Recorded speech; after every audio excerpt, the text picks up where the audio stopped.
dice Deuteronomio 32:6, y ahí empezamos a ver cómo estaba organizado Israel. El Señor le dijo al pueblo judío: así pagáis al Eterno, pueblo insensato e ignorante. Él te hizo y te ha organizado. ¿Qué hizo el Señor? Estableció a Israel y lo organizó. ¿Cómo lo organizó? El libro Patriarcas y Profetas 3:91 dice: el gobierno de Israel se caracterizaba por la organización más cabal. ¿Cómo estaba Israel?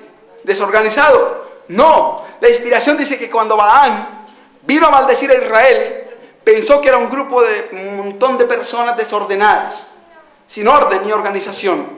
Pero cuando miró, vio cada tribu organizada específicamente con una bandera. Vio el tabernáculo en el medio y vio cómo las tiendas estaban establecidas con un orden perfecto. Y en lugar de maldecir, el ver el pueblo organizado le inspiró para pronunciar una de las más grandes bendiciones sobre Israel. Y entonces el Señor había establecido la organización más cabal, que aún un falso profeta o un hombre que venía a maldecir fue tomado por el Espíritu de Dios para pronunciar una bendición, tan admirable por su esmero como por su sencillez.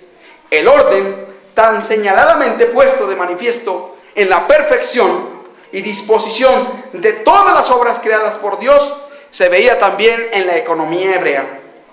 Dios era el centro de la autoridad y del gobierno, el soberano de Israel. Era una teocracia, un gobierno dirigido plenamente por Dios.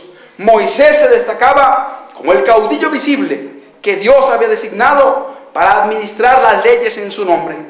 Posteriormente, se escogió de entre los ancianos de las tribus un consejo de 70 hombres para que asistiera a Moisés en la administración de los asuntos generales de la nación. Enseguida venían los sacerdotes, quienes consultaban al Señor en el santuario.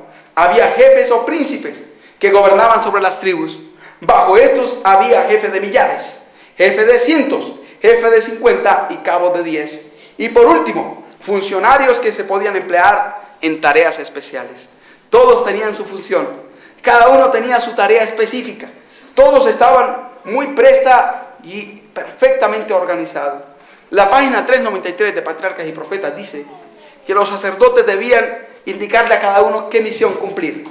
Y si alguien abandonaba su misión para introducirse en la de otro, la muerte era la consecuencia. Tremendo. Si alguien se inmiscuía en la función de otro, debía morir. La consecuencia era la muerte. No es cualquier cosa la organización. Dios ha establecido el sistema de organización con un propósito: que su pueblo marche en perfecto orden, bajo la dirección del Espíritu de Dios, en perfecta armonía. 393 de Patriarcas dice: ¿cuál es la lección que debemos aprender nosotros de ese aspecto del orden de Israel? Dios es un Dios de orden. Todo lo que se relaciona con el cielo está en orden perfecto. La sumisión y una disciplina cabal distinguen los movimientos de la hueste angélica. El éxito solo puede acompañar al orden y a la acción armónica. ¿Qué es lo único que puede acompañar el éxito? El orden y la acción armónica.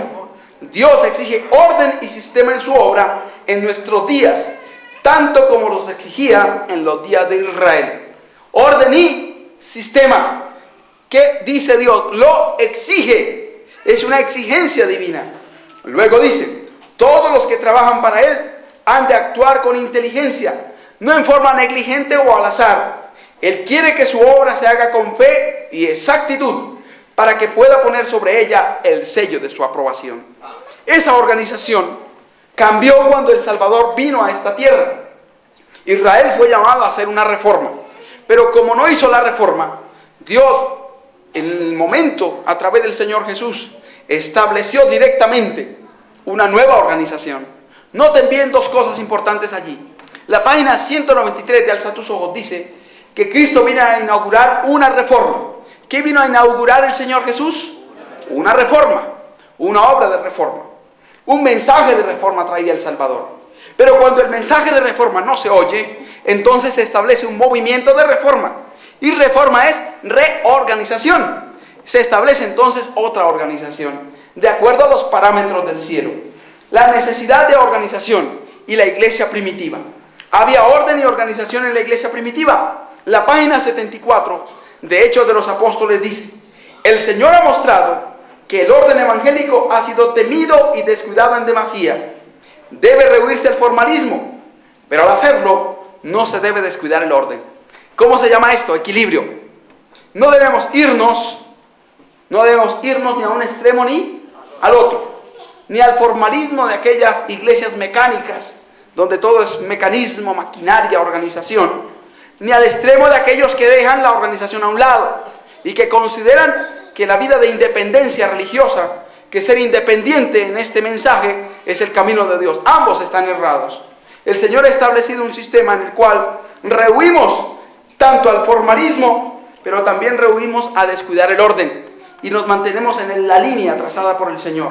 Hay orden en el cielo. Había orden en la iglesia cuando Cristo estaba en la tierra, y después de su partida el orden fue estrictamente observado entre sus apóstoles. Más adelante en la historia de la iglesia primitiva, una vez constituidos en iglesias, muchos grupos de creyentes en diversas partes del mundo, se perfeccionó más la organización a fin de mantener el orden y la acción concertada. Veamos qué áreas se establecieron, a quiénes se colocó y en qué puestos. La dirección estaba a cargo de los apóstoles, ordenados directamente por el Salvador. Había también profetas, hombres y mujeres con el don de profecía, que bajo la inspiración del Espíritu del Señor daban consejo, instrucciones y orientación. Había ancianos, pastores y obispos que estaban encargados de ciertas regiones o de ciertas iglesias para mantener en orden las iglesias establecidas por los apóstoles. Había maestros cuya función principal era enseñar la palabra e instruir a los no conversos en la verdad y a los convertidos a afirmarlos en la fe. Habían diáconos y diaconisas encargados de atender a los pobres y suplir las necesidades del pueblo, para que ni lo material ni lo espiritual faltase. Y algunos de estos diáconos se convirtieron en poderosos evangelistas, como instrumentos del Señor que presentaron la verdad. El más destacado Esteban, en cuyo reemplazo vino Pablo, el mensajero del Señor. Bien, esto contribuyó al progreso espiritual de la iglesia. La organización estableció una base tan sólida que la iglesia creció y se desarrolló rápidamente. El primer paso en la organización de la iglesia lo dio el Salvador, registrado en Marcos 3, en Lucas 6 y en Mateo 10, donde el Salvador escogió a los 12 y impuso las manos sobre ellos. Imponiendo las manos sobre ellos, entonces los separó para el ministerio. La página 258 del libro Deseado de todas las gentes y la página 16 de Hechos de los Apóstoles así lo indican. Al ordenar a los 12, se dio el primer paso en la organización de la iglesia, que después de la partida de Cristo habría de continuar su obra en la tierra. ¿Qué fue la ordenación de los 12 apóstoles?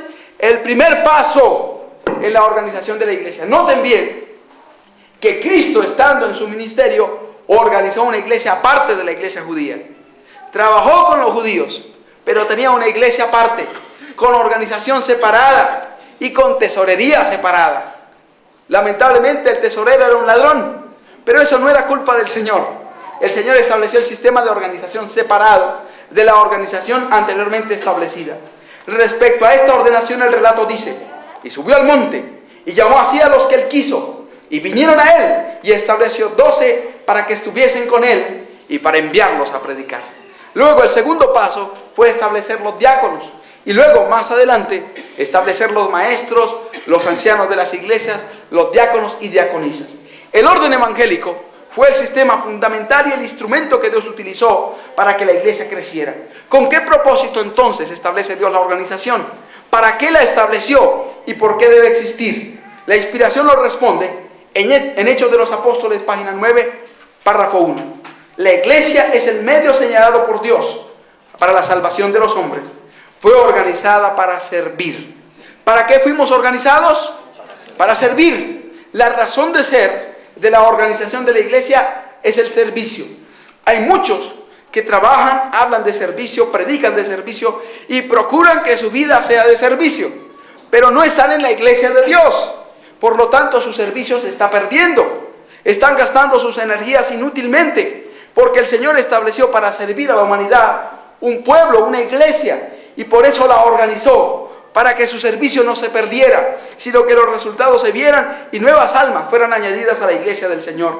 Fue organizada para servir, y su misión es la de anunciar el evangelio al mundo. El Salvador dijo: id por todo el mundo y predicad el evangelio a toda criatura. El que creyere y fuere bautizado, este será salvo, mas el que no creyere será condenado. Entonces, en aquel tiempo, ¿quiénes elegían a los ministros y cómo se hacía? Hombres escogidos, hombres capaces de gobernar bien su casa y de conservar el orden en sus propias familias, y que fuesen capaces de iluminar a los que estaban en tinieblas. Se interrogó a Dios acerca de ellos, y luego, de acuerdo con el parecer de la iglesia y del Espíritu Santo, fueron puestos aparte por la imposición de las manos. Hechos 13:1 en adelante muestra, por ejemplo, cuando Saulo de Tarso, ahora llamado Pablo, escogido directamente por el Salvador, no pasó directamente al ministerio, tuvo un proceso. Aunque era dirigente del Sanedrín, tuvo que empezar de nuevo su camino cristiano, tuvo que ser bautizado, luego trabajar como misionero y posteriormente ser ordenado. Noten bien el proceso que tiene que seguir aún un pastor de cualquier organización que llegue al pueblo de Dios.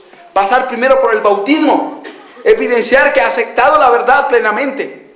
Luego de que evidencia conversión, ser bautizado. Luego, si quiere trabajar en la obra, empezar no como pastor, sino como misionero. Y después de haber dado frutos espirituales y frutos en su trabajo por las almas, ahora sí, después de considerar si su vida es ordenada y si gobierna bien su casa, puede ser llamado para el ministerio. Por hombres escogidos, como lo señala Primeros Escritos, página 100 y página 101. El cuidado, dice allí, que se tuvo en los días apostólicos para escoger a hombres especiales para el ministerio, debe tenerse en este tiempo, para que no se introduzcan hombres que se han llamado a sí mismos. La página 99 de este libro dice que hombres enviados a sí mismos llegan a algunos lugares, hablan a las almas del mensaje y luego hasta las bautizan. Pero cuando la verdadera luz llega a esas almas, se dan cuenta que tienen que bautizarse de nuevo, porque ese bautismo de aquella persona no consagrada por nadie, no ordenada por ninguna iglesia, sino que él se envió a sí mismo y se eligió a sí mismo, ahora no tiene valor su ministerio y por lo tanto ven que hay que bautizarse de nuevo. Conocí un caso de dos hombres que dijeron, bueno, vamos a ordenarnos. Y entonces el uno se arrodilló y el otro le impuso las manos. Y ahora ese que estaba recién ordenado se paró y ordenó al otro. Estos dos hombres se enviaron a sí mismos. Estos movimientos tienen esas ideas. Creen que todos pueden hacer bautismos. Creen que todos pueden tomar la posición de un pastor o de un ministro y que pueden ejercer las labores ministeriales. Se envían a sí mismos y arrastran muchas almas. Pero la luz brillará en aquellas almas sinceras. Verán que ese bautismo no tiene ningún valor ante el cielo y entonces verán que tienen que bautizarse de nuevo y empezar los rudimentos de la fe cristiana en el verdadero pueblo de Dios. Dios requiere orden en este tiempo. Leímos en 1 Corintios 14, versículo 33 al principio. Dice, Dios no es Dios de disensión, sino de paz, como en todas las iglesias de los santos. Hechos de los Apóstoles, página 79, dice, y quiere que hoy día se observe orden y sistema en la conducta de la iglesia, lo mismo que en tiempos antiguos. ¿Qué quiere hoy el Señor en su iglesia? Orden y sistema como en los tiempos antiguos. Cuando la organización adventista fue formándose, hubo una lucha muy fuerte para que ésta se organizara. Los creyentes que se separaron en el verano de 1844 de las organizaciones religiosas fueron como 50,000. Pero luego se dispersaron después del 22 de octubre de 1844 y poco a poco fueron unificándose en la fe. Pero tardó mucho tiempo para que se estableciera una organización, hasta 1860. Noten ustedes, 16 años después se organizó la primera iglesia registrada jurídicamente, la iglesia de Parkville, en Michigan, en Estados Unidos, registrada en mayo de 1860. La primera asociación el siguiente año, 1861, la Asociación de Michigan, y en 1863 la Conferencia General de los Adventistas del Séptimo Día. Noten bien que para establecer la Conferencia General tardaron casi 20 años después de 1844. Fue un proceso lento y difícil, porque la idea que hay en muchos independientes hoy es la misma que existía en los pioneros adventistas en aquellos días. Creían que organizarse era contrario a la voluntad de Dios. Creían que establecer una organización, que tener un registro jurídico, era contra los principios del cielo. Los adventistas del primer día se oponían a la organización y la mayor parte de los adventistas del séptimo día tenían las mismas ideas. Entonces, tanto los adventistas del primer día como los del séptimo día se oponían a la organización. Buscamos al Señor